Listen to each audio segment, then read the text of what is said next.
Good morning, you're listening to me, Wes Streeting, standing in for James O'Brien this morning. He's had the temerity to take a week off work, so you've a whole bunch of us standing in this week, and I'm delighted to be with you leading Britain's conversation between now and 1 o'clock. We're talking about a whole range of issues, the Boris Johnson's visit to the Ukraine and what you think we should be doing to support our friends and allies in their war against Russia. We'll be having a big conversation about cancer care in Britain just as we approach the lunchtime hour. And first of all, we'll be talking about the big story of today, the Chancellor who is fighting for his political survival. Rishi Sunak, whose tax affairs and his wife's tax affairs have now dominated the front pages of the newspapers for days, has referred himself to the Prime Minister's advisor on ministers' interests, saying he's done nothing wrong and hopes that an independent investigation will clear his name. Well, this morning, the Environment Secretary, George Eustice, spoke to LBC's Nick Ferrari. Let's hear from George Eustice.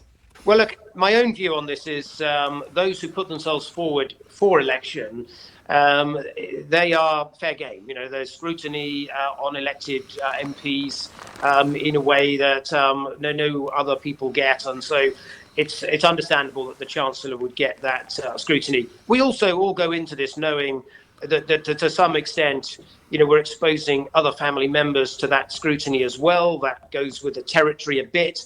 But as to whether it's fair or right, my view is that it shouldn't be. But, you know, everybody accepts the reality that these things can be a factor. But, you know, she's given an account of her own tax affairs, made clear she's going to change her tax arrangements going forward.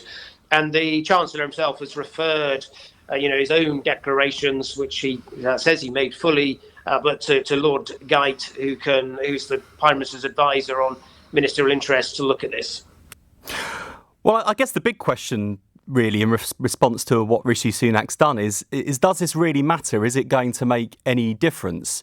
I think the big question facing the Chancellor isn't so much about whether what he's done or his wife's done is within the rules or whether it's within the law, because I don't think that's really being disputed. It's not about whether it's legal. It's about whether or not it's right. And let's just sort of remind ourselves how we got to this point. First of all, we had the news that Rishi Sunak's wife was a non-dom with her tax affairs based in India, where she is a citizen. And the defence of that was that in order to keep her Indian citizenship, she had to be a non-dom, but that was proven to be not the case. We then discovered that the Chancellor was in possession of a green card in the United States while he was Chancellor. And in order to have that green card, he had to give an undertaking that he expected to spend the rest of his life domiciled living in the United States. And of course, it's not just the Chancellor and his wife that have been caught up in this row about their tax affairs. Over the weekend, the Health Secretary, Sajid Javid, confessed to also being a non-dom. So I think that, obviously I expect where I'm coming from this as a Labour MP, but I'm interested to know what you think. Do you think this is all overblown, that this is a storm in a teacup and we should move on? Or do you think this is one rule for them and another rule for everyone else? Because I think the thing that sticks in my throat is we've had the Chancellor and the Health Secretary both lecturing struggling taxpayers about their duty.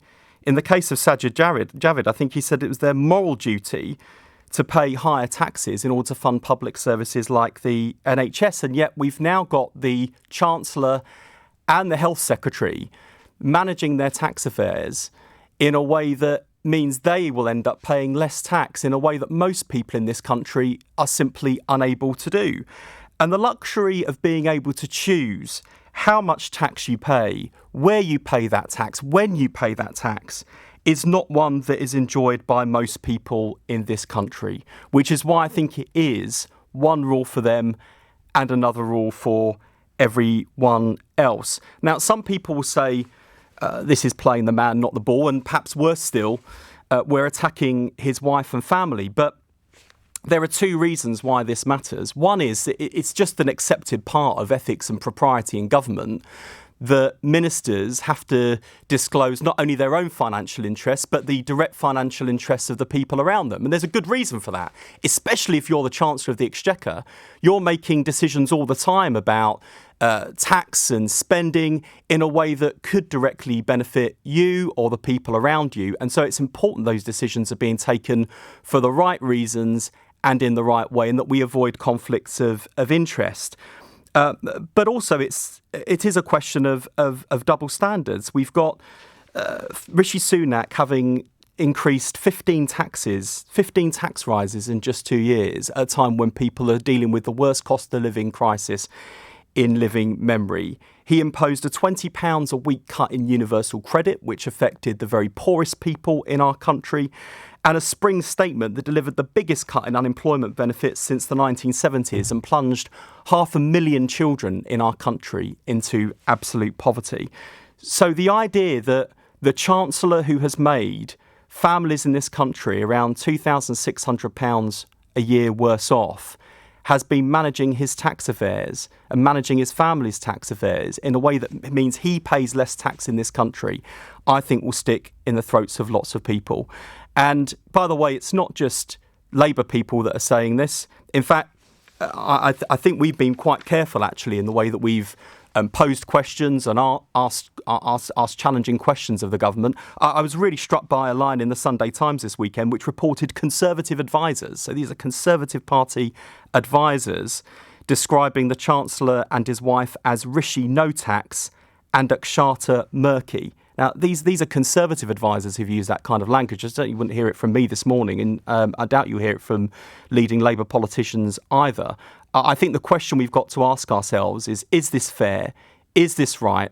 And what does he need to do about it? Because I don't think it's enough that the Chancellor has just referred himself to the Prime Minister's advisor in the hope that he will tell us what we already know, which he hasn't broken any laws. I think what we want to hear from the Chancellor is that he will fix loopholes that give very, very wealthy people like him a get-out-of-jail-free card when it comes to paying their fair share of tax in this country, at the same time that he's clobbering working people with huge tax rises and leaving some of the very poorest in our people much, much worse off. What kind of country have we become when there are more food banks in our country than there are McDonald's?